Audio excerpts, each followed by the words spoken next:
English का exam होने वाला है जिनका कि इंग्लिश सब सब्जेक्ट पेपर है 100 मार्क्स का। तो इट्स वेरी इंपॉर्टेंट कि आपको सबसे पहले पता होना चाहिए कि आपका सिलेबस क्या क्या है, आपको पढ़ने क्या क्या है, उसके बाद ही सजेशन बताया जा सकता है। क्योंकि जब तक आपको पता ही नहीं रहेगा कि पढ़ने क्या क्या है, तब तक आप सजेशन भी रेडी कैसे करेंगे। तो आज मैं आपको बताऊंगी कि आपका जो एग्ज़ाम होने वाला है उसका सिलेबस क्या होता है, 100 मार्क्स से इंग्लिश का सिलेबस क्या होता है। Hey guys, this Muskaan, welcome back to our channel real English. स्वागत है आपका रियल इंग्लिश में। तो बिना डिले हम लोग स्टार्ट करते हैं, क्योंकि सबसे पहले जानना है हम लोगों को कि सिलेबस क्या क्या है और आपको क्या क्या पढ़ने होते हैं इंग्लिश में। 100 मार्क्स से इंग्लिश में आपको क्या क्या पढ़ने होते हैं।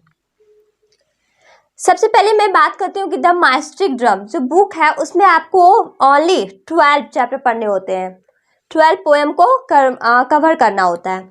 सबसे पहला है London, Poor Soul the Center, Natural Tones, The Old Playhouse, A Slumber Did My Spirit Share, Futility, Spring and Fall, Unwisely Patient Spider, After Great Pan, She Walks in Beauty।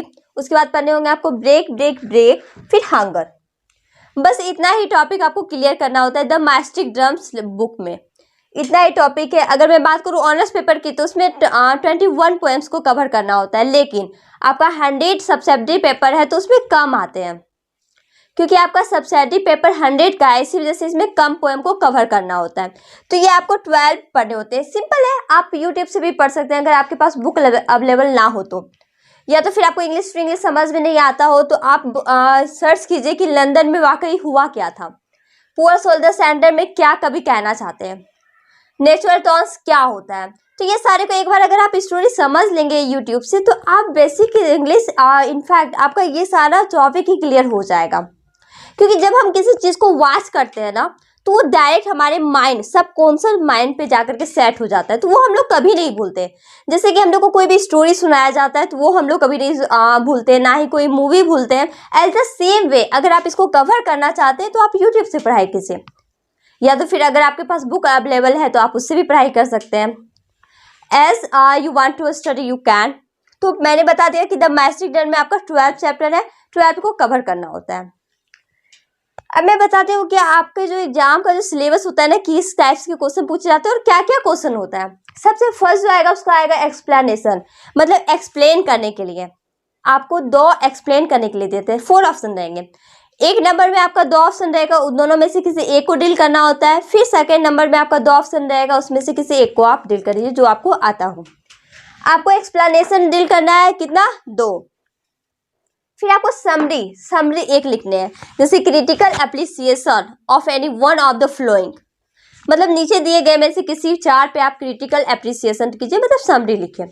वो 4 इन 12 में से कोई होंगे। जो मेन है वो 4 choose कर लेंगे एग्जामिनर और फिर वो डाल देंगे। आपको उसको लिखना होता है कि इसके राइटर के बारे में पहले लिखना होता है, फिर आपको उसके पोएम में जो जो घटनाएं घटी वो ही बताना होता है। गौर कीजिएगा, मैंने जो पहले कहा कि इसको पढ़ना क्यों है, इस पोएम को कवर करना इसलिए इम्पोर्टेंट है क्योंकि समरी आपका इसी से बनेगा। आपको आना चाहिए कि इंग्लिश में कन्वर्ट कैसे करें, इंग्लिश में लिखे कैसे। तो जो जो आपको स्टोरी पता रहेगा और वो आया पोएम, 4 ऑप्शन रहेगा, 4 में से एक तो आता ही होगा एटलीस्ट। अगर वो आपका पहले अगर आप राइटर नेम याद कर लेते हैं, राइटर के बारे में याद कर लेते हैं, तो आप पोएम को आराम तरीके से कवर कर सकते हैं। नेक्स्ट है एक्सप्लोरेशन ऑफ आइडियाज। ये क्या होता है, थोड़ा अजीब बात है ना?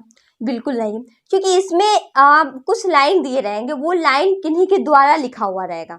जैसे एपीजे अब्दुल कलाम, वो बहुत ज़्यादा फेमस है, तो उनका एक लाइन दे देगा और आपको बोलेगा कि इसमें एपीजे अब्दुल कलाम कहना क्या चाहते हैं, आपको वो बताना है। मतलब जो ग्रेट लीडर होते हैं ना, जैसे एपीजे अब्दुल कलाम, डॉक्टर राजेंद्र प्रसाद, तो उसी का एक लाइन दे देगा और आपको डिस्क्राइब करना होगा। सिंपल है, आप एपीजे अब्दुल कलाम के बारे में जो जो जानते हैं पहले उसको लिख देना है। उसके बाद जो लाइन है, जो भी आपका कॉमन सेंस कहता है कि इस लाइन का मतलब ये होना चाहिए, आप उसको क्वालिफाई कर दीजिए। अपने लैंग्वेज में ऑन लैंग्वेज होना चाहिए। हमेशा याद रखिए, मार्क्स आपको अपने लैंग्वेज से मिलता है, बुक के लैंग्वेज से कभी मार्क्स नहीं मिलता। तो जो आपको समझ में आए ना, बस आप उतना ही लिख करके आइए। You can get a good marks. आपको क्या करना है, बस इसी को रिमेंबर कर लेना है। डोंट वरी, अगर आपको इसमें प्रॉब्लम हो रही है तो I will suggest you, I will tell you, I will advise you that which point do you remember. आप कौन सा पॉइंट रिमेंबर करके जाएंगे एग्जाम में। नेक्स्ट है आपका पैराग्राफ। पैराग्राफ को लिखना होता है, एक पैराग्राफ को लिखना होगा। 4 टॉपिक दे दिया जाएगा, उस 4 टॉपिक में से किसी एक पैराग्राफ को आपको डील करना होता है। वहाँ उसका मतलब क्या हुआ, उसके बारे में आप क्या जानते हैं, उसमें कहना क्या जाता है, उसका मोटो क्या है कहने का, वो समझाना क्या चाहते हैं, बस आपको इसी को डील करना होता है। जब आप पढ़ेंगे, जब आप जानेंगे कि उसका मतलब क्या होता है, तब ना। नेक्स्ट है आपका पैसेज, मतलब 7 क्वेश्चन टोटल पूछे जाते हैं। तो इस पैसेज में आपको क्या करना होगा, पैसेज दिया रहेगा। पैसेज मीन्स छोटा सा पैराग्राफ, यहाँ से लेकर के यहाँ तक। ये मैं व्हाइट बोर्ड की बात नहीं कर रही, आपके जो बुक जो भी क्वेश्चन आएगा मैं उसके बारे में बात कर रही हूँ। तो इतना जो क्वेश्चन दिया मतलब पैराग्राफ जो दिया रहेगा, उसके नीचे कुछ क्वेश्चन लिखे रहेंगे, उस क्वेश्चन को डील करना है, उसी पैराग्राफ में आंसर छिपा हुआ रहेगा। तो you will have to practice it, आपको प्रैक्टिस करने की जरूरत है। इसमें प्रैक्टिस अगर आप करेंगे तो आपको समझ में आएगा कि ये वाले पॉइंट का आंसर यहाँ से लिखा गया, मतलब कुछ ना कुछ आपके माइंड में आइडियाज बनते जाएंगे। पैसेज में बहुत ईजी है, बस पैराग्राफ पढ़ के आंसर देना होता है। नेक्स्ट है प्रेसिस द पैसेज, मतलब इसका मतलब क्या होता है, प्रेसिस द पैसेज। पैसेज तो अभी जस्ट दिया, सेम क्वेश्चन तो नहीं देगा, बिल्कुल नहीं देगा। इसमें कहने का मतलब है कि पैसेज जो लिखा रहता है ना, उस पैसेज का नीचे, तो उस पैसेज से आपको जो भी समझ में आया, जो भी लाइन आपके माइंड में मतलब बनी, या फिर जो भी कॉन्सेप्ट समझ में आया, मेन पॉइंट को आपको कलेक्ट करके फिर नीचे से वही चीज लिख देना है। जो आपको लाइन समझ में आ गई, आपको वही लाइन लिख देना है नीचे, मतलब शॉर्ट करके लिखना होता है उसमें।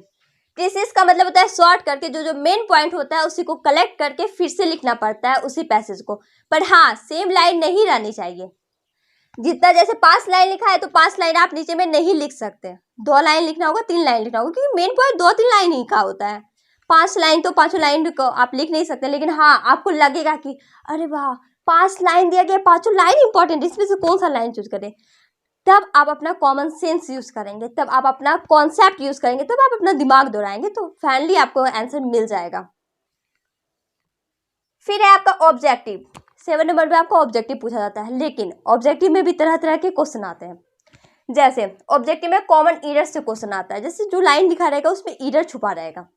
जैसे मैं आपको एग्जाम्पल के तौर पे समझाती हूँ, ही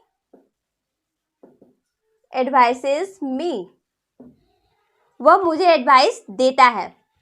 तो देता है मतलब डेली यूजेस हो गया। तो इसका जो फॉर्मेट होता है, इसका जो ये होता है फॉर्मूला, वो होता है सब्जेक्ट प्लस या तो verb 1 या तो verb 5 प्लस ऑब्जेक्ट। और मैं आपको बता दूं, ये ही जो सब्जेक्ट भाई साहब है ना, इसके साथ आप verb 5 का यूज करेंगे। तो एस का यूज किया है, बिल्कुल सही बात है, एस का यूज किया है, बिल्कुल सही बात है। तब कहाँ कॉमन ईटर आएगा इसमें आएगा, कहाँ आएगा, क्योंकि यहाँ जो सी है ना, ये आपका नाउन है, ADVICE, ये एक नाउन है। और आपका टेंस कभी भी नाउन को कलेक्ट नहीं करता, जब भी आता है वर्ब का यूज आता है।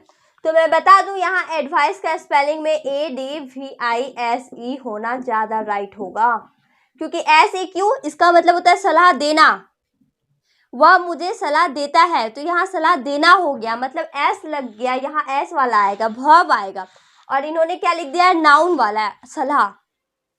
सलाह और सलाह देना में डिफरेंस है, सिर्फ सलाह आपका नाउन होता है और सलाह देना आपका वर्ब होता है। Always remember it, this point is most important.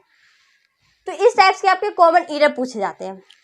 Next आता है आपका वॉइस। वॉइस दे दीजिएगा, पैसिव वॉइस, एक्टिव वॉइस में चेंज करने होते हैं। फिर एंटो, एंटो मीन्स एंटोनिम, उल्टा शब्द लिखना होता है। कोई वर्ड लिखा रहेगा उसका अपोजिट, जैसे रिच, पुअर। अब ये क्वेश्चन नहीं आएगा, ये बहुत ज्यादा इजी होता है, थोड़ा हार्ड आएगा। सैनो, सैनो मतलब सैनोनिम, पर्यायवाची शब्द। कुछ वर्ड रहेंगे उसका पर्यायवाची शब्द, मतलब उस नाम को क्या क्या नाम से जाना जाता है। फिर आपको मैचिंग पूछ दिया जाएगा, मैचिंग भी आता है, मैचिंग भी पूछ दिया जाएगा आपका। वन वर्ड सब्स्टिट्यूशन, अनेक शब्दों के बदले एक शब्द, वन वर्ड सब्स्टिट्यूशन कहलाता है। जैसे हु नोज एवरीथिंग, जो सब कुछ जानता है उसको ओमनिसिएंट बोलते हैं, सर्वज्ञ बोलते हैं। रिराइट द सेंटेंसेस, सेंटेंस लिखा रहेगा उसको रिराइट करना है, मतलब आगे पीछे लिखा रहेगा, पहले एम लिख देगा, फिर आई लिख देगा, फिर गोइंग लिख देगा, ऐसे करके लिख देगा। तो उसको कलेक्ट करना होता है, उसको सही करना होता है। उसके बाद है punctuate the flowing. Punctuate the flowing ये क्या होता है, पंचुएक्शन लिखना होता है, जहाँ पे कोमा लगेगा, फुल स्टॉप रहेगा, एक्सक्लामेशन मार्क लगेगा, ये आपको चूज करना होता है, क्वेश्चन मार्क लगेगा, ये सारी चीजें पंचुएशन में हम लोग पढ़ते हैं। तो ये सारी आपका ऑब्जेक्टिव तब बनेगा जब आप प्रैक्टिस करते हैं। जब तक आपको प्रैक्टिस नहीं होगा, कॉमन एरर का, वॉइस का, एंटोनिम का, सिनोनिम का, मैचिंग का, वन वर्ड सब्स्टिट्यूशन का तब तक ऑब्जेक्टिव में मार्क्स नहीं आएंगे। ये ग्रामर से रिलेटेड है, तो इसके लिए आपको प्रैक्टिस करना होगा। You will have to practice to get a good marks. तो इसके लिए आपको प्रैक्टिस करना है और यही आपका सिलेबस कंप्लीट होता है, यही सिलेबस होता है आपका, इसी को पढ़ना होता है आपको। Explanation, summary, exploration of ideas, paragraph, passage, precis the passage, objective में ये सारे। बस मुझे नहीं लगता कि ज़्यादा हार्ड है। It's very easy to learn if you study properly. अगर आप सही तरीके से पढ़ाई करते हैं तो आप गुड मार्क्स ला सकते हैं, क्योंकि बहुत इजी है। पढ़ने के बाद, पढ़ने के पहले तो नहीं लगेगा, पहले तो बहुत ज़्यादा हार्ड नहीं लगेगा, पढ़ने के बाद लगेगा कि नहीं हम कर सकते हैं, आई कैन डू इट। तो फाइनली मैंने बता दिया। अगर बात रही सजेशन की, I will also give you suggestion which type of question will come in your exam, that you will have to remember that point. And thank you so much for watching my channel.